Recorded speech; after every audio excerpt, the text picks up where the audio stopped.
Belet pipis nih, mau buang air kecil dulu, kata Anton kepada Yudi temennya. Ya udah, tapi jangan pipis di tepi jalur ya, nanti bau, kata Yudi kepada Anton. Iya, kata Anton. Anton pun meletakkan ranselnya di tepi jalur, kemudian dia berjalan. Setelah beberapa saat berjalan, dia menemukan sebungkah batu besar ya, kemudian dia pipis di balik batu besar tersebut. Setelah selesai pipis, dia pun berbalik menuju ke arah jalur yang dia lalui tadi. Tetapi anehnya ya, tiba-tiba setelah sekian lama dia berjalan, dia tidak menemukan Yudi temannya. Dia berteriak-teriak, Yud, kamu di mana? Aku tidak menemukan jalan kembali nih, kata Anton. Tetapi tidak ada sautan dari Yudi. Yang ada hanya desiran angin. Anton pun menjadi panik ya, kemana si Yudi? Kenapa aku bisa tersesat ya, kata Anton.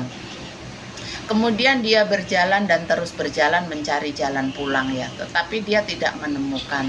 Setelah sekian lama berjalan, dia merasa letih, haus dan lapar ya. Bolak-balik dia berjalan tapi tidak menemukan jalan kembali. Kemudian dia menemukan jalan setapak. Dia mengikuti jalan setapak tadi ya. Setelah sekian lama berjalan, dia menemukan sebuah gubuk dan di atasnya itu ada kakek yang sedang duduk-duduk ya. Kemudian Anton menemui kakek tersebut. Kek, permisi, kata si Anton. Iya, Le. Kenapa kamu sampai di sini, kata kakek tersebut.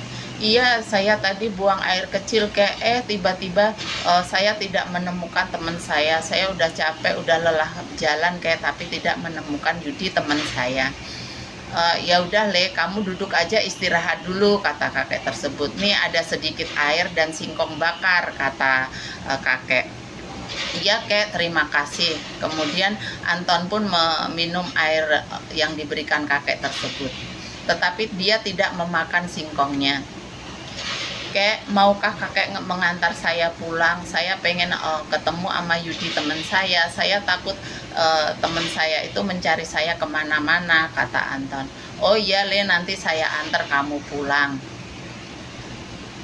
Setelah sekian lama berbincang, kemudian Anton meminta kakek tersebut mengantarnya pulang karena takut kemalaman.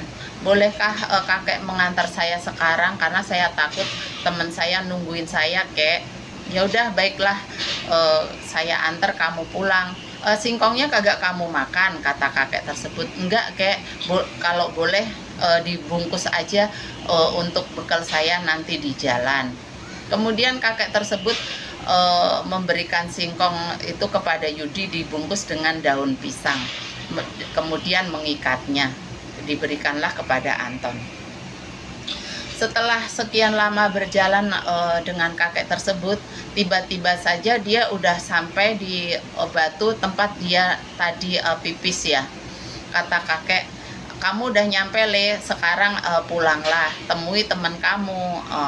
Tapi setelah melewati batu ini kamu jangan nengok ke belakang ya, lurus aja terus berjalan, kata kakek tersebut. Iya, Kek, terima kasih.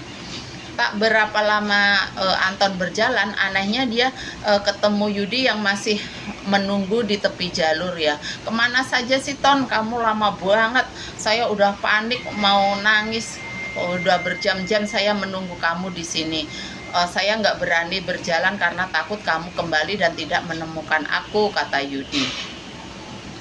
Kemudian Anton menceritakan apa yang terjadi ya. Setelah buang air kecil, dia tidak menemukan jalan kembali ke jalur. Dia berjalan jauh banget, tapi tidak bertemu dengan siapapun. Kemudian aku berteriak-teriak memanggil nama kamu pun kamu tidak ada, kata Anton. Saya juga udah nemuin kamu, mencari kamu di balik batu besar itu, tapi aku tidak nemuin kamu, kata Yudi. Ya sudahlah, bersyukur aja kamu udah ketemu, kata Yudi kepada Anton. Iya, sangat bersyukur sekali ya aku tidak hilang di hutan tersebut.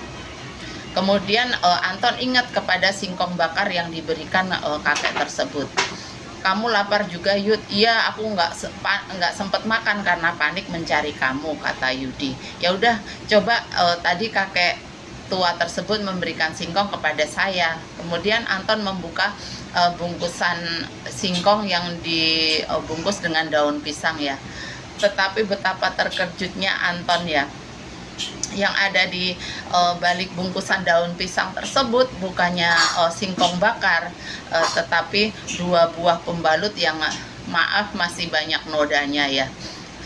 Anton pun merasa geli dan jijik sekali ya, kenapa singkong bakar ini berubah menjadi pembalut, kata Anton. Tetapi dia tidak membuangnya, dia bungkus kembali 2 pembalut tersebut, kemudian dimasukkan ke dalam kantong kresek dan dimasukkan ke dalam tas.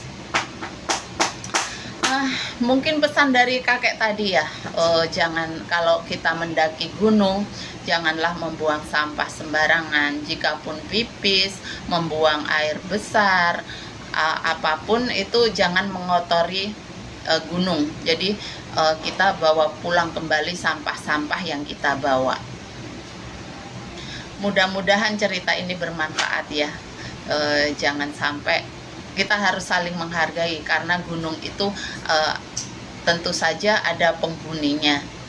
Kita sebagai manusia jika berkunjung ke gunung adalah sebagai tamu, jadi kita harus menghargai dan menghormati mereka.